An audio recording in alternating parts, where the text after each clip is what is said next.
महात्मा गांधी का अहिंसा का सिद्धांत, ये विचार आया कहाँ से? इसकी जड़ें बहुत गहरी हैं और उनमें से एक जड़ जाती है एक बहुत ही प्राचीन भारतीय धर्म तक, जैन धर्म। तो आज हम इसी धर्म की कहानी को समझने वाले हैं, इसके अहिंसा के मार्ग को जानेंगे। तो सवाल उठता है ना, कि छठी शताब्दी ईसा पूर्व में अचानक ऐसा क्या हुआ कि भारत में जैन और बौद्ध धर्म जैसे नए नए विचार सामने आने लगे। मतलब उस समय के समाज में आखिर चल क्या रहा था? क्यों लोगों को एक नए रास्ते की जरूरत महसूस हुई? चलिए देखते हैं कि आज हम इस सफर में क्या क्या जानने वाले हैं। सबसे पहले हम उस दौर के माहौल को समझेंगे कि नए धर्मों की जरूरत ही क्यों पड़ी। फिर हम मिलेंगे महावीर से, जो इसके संस्थापक थे। इसके बाद हम जैन धर्म के जो मूल सिद्धांत हैं उनकी बात करेंगे। फिर देखेंगे कि यह धर्म कैसे फैला और इसमें बंटवारा क्यों हुआ। और आखिर में हम जानेंगे कि भारतीय संस्कृति पर इसका क्या असर पड़ा। तो ठीक है, शुरू करते हैं पहले पड़ाव से। देखिए, छठी शताब्दी ईसा पूर्व का जो समय था ना, वो उत्तर वैदिक काल का दौर था। और ये वो वक्त था जब भारत में बहुत बड़े सामाजिक और आर्थिक बदलाव हो रहे थे। जो पुरानी व्यवस्थाएं थी वो अब कह सकते हैं काम नहीं कर रही थी। उस समय समाज में ना एक तरह का तनाव था। 4 वर्णों की जो व्यवस्था थी वो बहुत ज्यादा कठोर हो गई थी। खास तौर पर जो क्षत्रिय यानी योद्धा वर्ग था, वो ब्राह्मणों के दबदबे को चुनौती दे रहा था। मतलब ये सवाल उठने लगे थे कि कोई जन्म से श्रेष्ठ कैसे हो सकता है। और यही जो टकराव था ना, वो नए विचारों के लिए जमीन तैयार कर रहा था। और बात सिर्फ समाज की नहीं थी, एक आर्थिक क्रांति भी चल रही थी। लोहे के औजारों का इस्तेमाल शुरू हो गया था, जिससे खेतीबाड़ी बड़े पैमाने पर होने लगी।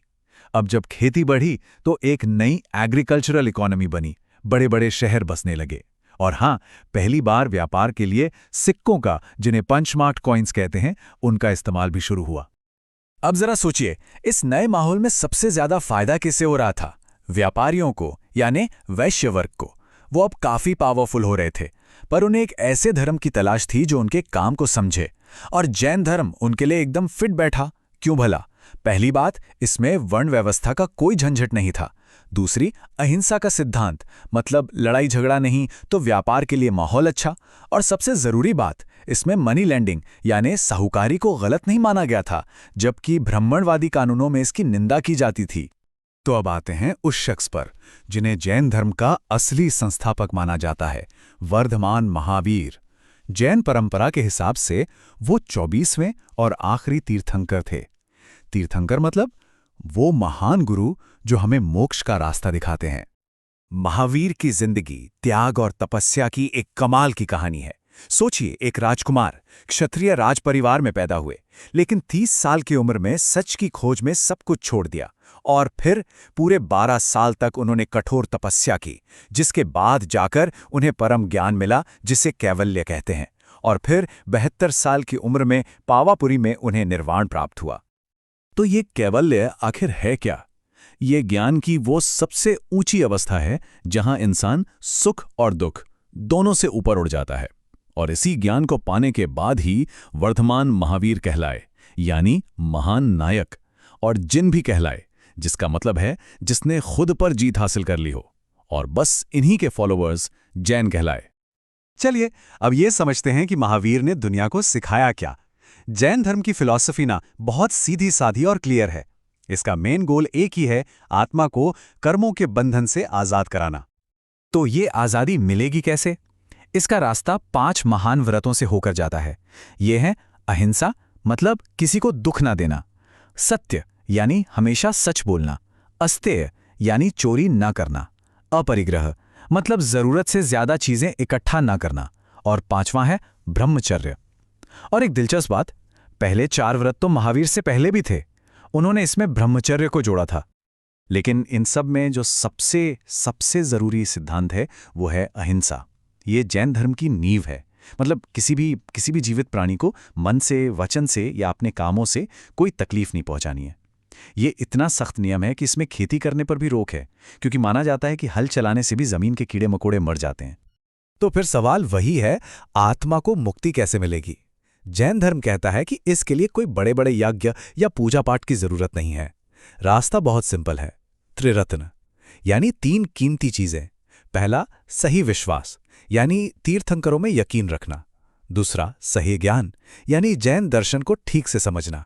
और तीसरा सही आचरण, मतलब उन 5 व्रतों को अपनी जिंदगी में उतारना। बस यही है मुक्ति का सीधा रास्ता। तो हमने सिद्धांतों को तो समझ लिया। अब चलिए ये देखते हैं कि ये धर्म मगध से निकलकर पूरे भारत में फैला कैसे, और इसमें वो बड़ा बंटवारा क्यों और कैसे हुआ। देखिए, महावीर बहुत समझदार थे। उन्होंने अपनी बातें संस्कृत में नहीं कहीं, जो सिर्फ पढ़े लिखे लोगों की भाषा थी। उन्होंने प्राकृत भाषा का इस्तेमाल किया, जो आम लोग बोलते थे। जाहिर है, इससे उनकी बातें सीधी जनता के दिल तक पहुंची। ऊपर से कलिंग के राजा खारवेल जैसे कुछ राजाओं ने भी इसे सपोर्ट किया, जिससे जैन धर्म को फैलने में और भी मदद मिली। लेकिन कहानी में एक बड़ा ट्विस्ट आया। महावीर के निधन के लगभग 200 साल बाद मगध में एक बहुत भयंकर अकाल पड़ा। उस वक्त कुछ जैन मुनि भद्रबाहु के नेतृत्व में दक्षिण भारत चले गए, पर कुछ स्थूलभद्र के साथ मगध में ही रुक गए। अब हुआ ये कि जब अकाल खत्म हुआ और दक्षिण गए मुनि वापस लौटे, तो दोनों गुटों के बीच नियमों को लेकर काफी मतभेद हो गए थे, और बस यहीं से जैन धर्म 2 हिस्सों में बंट गया। एक श्वेतांबर, जो सफेद कपड़े पहनते हैं, और दूसरे दिगंबर, जो कपड़ों का पूरी तरह से त्याग कर देते हैं। चलिए अब आते हैं अपने आखिरी पड़ाव पर। ये देखते हैं कि जैन धर्म ने भारतीय संस्कृति और समाज को दिया क्या है, और यकीन मानिए इसका असर आज भी बहुत गहरा है। सबसे पहले तो इसने वर्ण व्यवस्था की जो सख्ती थी उसे चुनौती दी। फिर इसने आम लोगों की भाषा यानी प्राकृत को बहुत बढ़ावा दिया। इसी से आगे चलकर मराठी और कन्नड़ जैसी कई भाषाएं निकली। इतना ही नहीं, जैन विद्वानों ने अपभ्रंश भाषा की पहली ग्रामर भी लिखी। और हाँ, आर्ट एंड आर्किटेक्चर में तो इनका योगदान कमाल का रहा है। वास्तुकला की बात करें तो राजस्थान के दिलवाड़ा मंदिर जाकर देखिए। संगमरमर पर ऐसी बारीक नक्काशी है कि आंखें खुली रह जाती हैं। या फिर ओडिशा की उदयगिरी गुफाएं, जो जैन भिक्षुओं के रहने के लिए चट्टानों को काटकर बनाई गई थीं। और कर्नाटक में गोमतेश्वर की विशाल मूर्ति, जो एक ही पत्थर से बनी दुनिया की सबसे ऊंची मूर्तियों में से एक है। ये सब जैन वास्तुकला के बेहतरीन नमूने हैं। पर एक सवाल मन में आता है ना, कि इतना गहरा दर्शन होने के बाद भी जैन धर्म बौद्ध धर्म की तरह इतना ज्यादा क्यों नहीं फैल पाया? इसके पीछे कुछ बड़ी वजहें थीं। एक तो इसके नियम, खासकर अहिंसा वाला, इतने सख्त थे कि किसानों के लिए इन्हें मानना मुमकिन नहीं था। दूसरा, इसे बौद्ध धर्म की तरह राजाओं का उतना सपोर्ट नहीं मिला। और तीसरा, ब्राह्मणवाद ने भी इसका काफी विरोध किया। और यहीं पर हम एक बहुत ही दिलचस्प सवाल के साथ इस चर्चा को खत्म करते हैं। सोचिए, एक ऐसा धर्म जिसके नियम इतने कठिन हैं, वो 2500 साल से भी ज्यादा समय से कैसे बना हुआ है और आज भी प्रासंगिक है? शायद इसका जवाब इसके अनुयायियों की अटूट श्रद्धा और इसके मजबूत आदर्शों में ही छिपा है।